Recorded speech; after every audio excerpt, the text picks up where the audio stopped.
Fantasy Football and All Sports Guru. We're back with the sidekick and that little What? He's a what? And that little boy of his. They call him Otis Walker. We call him the blackest yellow brother on the planet. 3/4 yellow. Come on. There's a little bit of white in there. Well, whatever it is, he's yours to deal with, my friend. What did you think of the first half so far?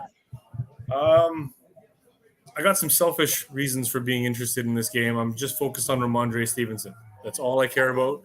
I want him to retire, possibly with a broken leg as soon as possible. So you never want to wish ill on any player, but the fact that he got dinged up there in the first half. So long story short, in one of my other leagues, most points is on the line. It's $500.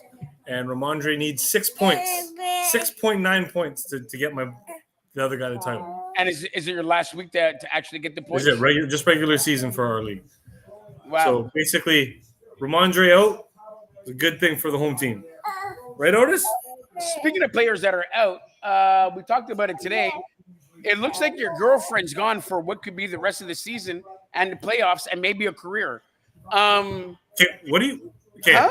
I love how you win playoffs in career. Who are you talking about? Deebo Samuels? Okay, exactly. I mean, this is like a, people that want to tune in to listen to the National Enquirer, TMZ, World Star Hip Hop, sort of. You tune into the Guru. You want the real facts? You want the straight news? Deebo Samuel's probably going to be out for the rest of the regular season. He'll be back for the playoffs. It's a high ankle sprain, but it's all X-rays are negative. Don't listen to the Guru. He doesn't know what he's talking about. Okay, let's speak facts. He's not talking about my team. This is Deebo Samuels. Out of your mouth. Don't talk about my team that way. Yo. Don't we talk the game, B? Somebody's in their feelings. Save that for Otis. He's at that age, B. You shouldn't be in your feelings right now. I understand why you're in your feelings. I'm seeing the highlights right now. Apparently, Jimmy G and Deebo Samuels in the same season both broke a pussy. And I don't know how that happens, let alone not one player, but two. Here's the thing, though. This is Deebo Samuels' second or third major injury in his career. It's not a major injury. It's an ankle. It's an ankle. Hey, by the way, can we just get Monty back on the show? I'm tired of this nonsense show that we're being spitting. Ratings? Me and Monty finally gave Brothers Talk some credibility last week. Where's Monty at? Ratings were horrible when Monty was on the show, by the way. I've never had so much backlash from somebody being on the show. And I got to say something. Wasn't feeling it. Yeah, because he bullied you. He pushed you around. He made you small. Shine quiet. Let me explain something to you, sir. Never mind bringing up Monty. Let's get back to your fragile wide receiver / running back. By the way, Jerry Rice, not Jerry Jones. He doesn't care. Jerry Rice came out and said, and actually. Yes, I saw this. He criticized the San Francisco 49ers. And he's, okay, I'm going to say he's absolutely right. What do you say? Stop treating here's the thing. How Trey Lance got hurt and how Garoppolo got hurt wasn't a case of them running them up the middle, and so the comment's not accurate as it pertains to them. Those are just freak injuries. With Deebo, he nailed it. He hit the nail right on the head. Right? He hit right on the head. Oh, you gonna say goodbye? Say goodbye. All right. See you later. Go get a taco and come bring it back to Dad. With Deebo, he was correct because Deebo, the more that they run him in between the tackles, this potentially could happen. And again, it's a double-edged sword. You want to be able to get the ball in his hands. He's so dynamic. He's done a bunch of crazy things from that position, but he is a wide receiver, man. He's better served in our offense especially because you have McCaffrey. You got McCaffrey, and you have the backfield locked down. Jordan Mason, this rookie that's coming out of nowhere, he's awesome. Put Deebo on the outside. You got Ayuk. You got Kittle. That's where they need to put him. So I agree with Jerry. Jerry nailed it. But listen, but let's just say it. You're the one that called him a wide back. Obviously, they're putting wear and tear on his body. Obviously, he can't handle the game. You guys have something in common with your players. No. Okay, you misunderstood. I wasn't talking about Deebo. I just said that you, Daryl, have a wide back. You kind of mixed it up. I'm gonna try and finish again. No, So fragile quarterback, hurt 17 times. Fragile wide receiver, hurt 20 times. But it doesn't matter because the rocket launcher is now the new starting quarterback. You heard the name here first. Trademarked on Brothers Talk. The rocket launcher is ready to roll 2-0. Just goes out in relief of Jimmy G, takes Tua, bitch slaps him out of the park. What does he do yesterday? Takes the GOAT, Tom Brady. And I said that, Mr. Chandler, I know you're out there watching, the GOAT, Tom Brady. And he sent him into retirement. He put him to bed because that's what the rocket launcher does. Look, Tom Brady Done. Tom Brady cannot be considered anything close to a football player anymore. He's washed. As the kid would say, he's trash. Not to mention Deebo Samuel's trash. McCaffrey, trash. You're the one sitting here saying Really? McCaffrey trash. Look at him. Look at his face. Right. Did I say that out loud? He actually is. Sorry, guys. He actually is. The problem that I have with McCaffrey is it's only a matter of time before he ends up next to Deebo or next to Jimmy G. Again, you're praying for this stuff. You're praying for this stuff because you know that the threat that my team represents to you. And I get that. It's okay. You're scared. You remember what happened last year. Like, it's okay. It's Daryl. I'm here for you, man. How about we talk about you spent enough time talking about San Francisco. I want to talk about your Dallas Cowgirls and what they almost did yesterday. What did they almost do? What did when they do? everybody was sleeping, the Dallas Cowboys woke up today and pulled a move nobody saw coming and nobody could predict. No. We're not talking about washed up T.Y. Hilton. We're talking about the fact that you almost gave up the game to the Houston Texans yesterday. Like, come on, let's break. Almost is only close. Listen, almost only matters in horseshoes and AIDS tests. Let me explain something to you, sir. Wow. What? To be fair, you do have experience with AIDS tests. Continue. Whatever. Unless you're magic. At the end of the day, I'm not going to sit here and talk about how they almost lost. Here's the thing. They didn't. You look bad. You look bad against the worst team in football. The NFL, nobody lays down in the NFL unless they're a 49er. People get up. They have families. They want to play for them. They don't want to show up. They don't want to be embarrassed. And what did I told you before, if you're watching the show, what did the Dallas Cowboys do more than anything? They showed the kids of America, the United States, and the world to never give up on your dreams, and life is only 2 minutes. You can accomplish more in 2 minutes of your life than most people do in a lifetime. And why did they do it? The Dallas Cowboys did none of that yesterday. Everything you just said is a lie. All the Dallas Cowboys did yesterday was show the rest of the league that they're pretenders, man. They're what? They're a feeble people. What is their record? Correct me if I'm wrong. I don't know. I don't pay attention to teams that don't lead their division. I only pay attention to the division leaders. I'll tell you what the record is. The second best record in football. Because what happened with Ryan? Have you noticed Ryan's quiet? Didn't say anything all weekend. Hasn't talked in. The last time I checked, Ryan's kids want to know when he's coming home. Oh, by the way, I have a bone to pick. Are you talking about Ryan Weeks? Are you talking about Ryan Weeks? Exactly. His kids haven't seen him in 3 days. I have a problem with Ryan Weeks because I believed in your Minnesota Vikings. I had it was a 5-game parlay going, and I had the Vikings plus 2.5. There you go. The other four legs what did Ryan do that he always does? Ryan, I've been with you. I've been supporting you. I still kind of love you, but you have some answer. You have some questions that need to be answering. This is disturbing. What your Minnesota Vikings did yesterday cost me money. You're finally starting to see what I've been saying these whole years about that Bayesian. No good. No good. No good. His kids have not talked to him in 2 days. He's like, Ryan, go home. Let it go. Somebody was out trying to sell purple tap pills the other day. I didn't want to say it was Ryan. Kind of looked like him, though. So we want me to say how close is Ryan to where you are now at this bar? He's close enough, but he's lazy. He's lazy and he doesn't want to come downtown. So if I'm in Daryl speak, is it is it 2 buses or 3? No, if we're at 12 King Street now, he's at your house. That's not that close. It's not that far. It's not like he's on a different planet. It's not like he's in Ryan, you should be there. You should be there to answer for what happened to your Minnesota Vikings yesterday.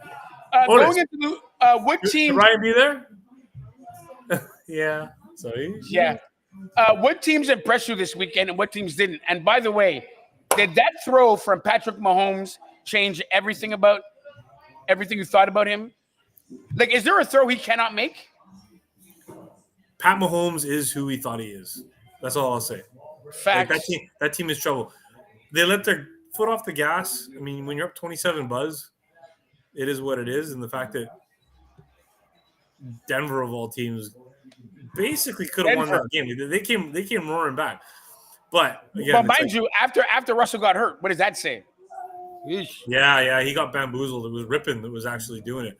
But to be fair, it was the Denver's defense that was making the big plays. Like, they're not doing nothing in that comeback with all those interceptions. So Kansas City, the team that's impressing me down the stretch is Cincinnati. The Bengals are beating good teams, They are on including fire. the aforementioned Kansas City Chiefs. And Joe Burrow is a real deal, man. Like, Joe Burrow he's a superstar. And with Jamar Chase and Mixon, I don't know what's up with T. Higgins. It looks like he hurt his hammy again. That team's going to be a problem come playoff time. So Absolutely. I don't know. That's a team that impressed me in the AFC. The television super moins. Wait. Sorry about that, brother. On the NFC side, I mean, kind of circling back to the Ryan Weeks situation, the Detroit Lions.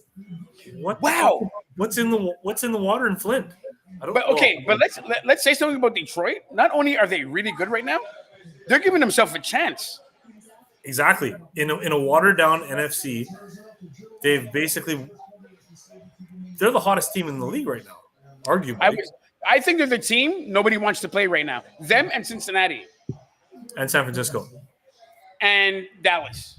No. Everyone wants to play Dallas. Everyone's like, dude, Houston almost bitch slapped them into a fucking L. Let's play the Dallas Cowboys. I already told you what almost. I'm superfluous. I already told you what almost means. Teams that aren't impressed. I think the Giants are finally what we thought they were. As are the Seahawks. As are the Seahawks. As are the Seahawks. Pretenders, man. Pretenders.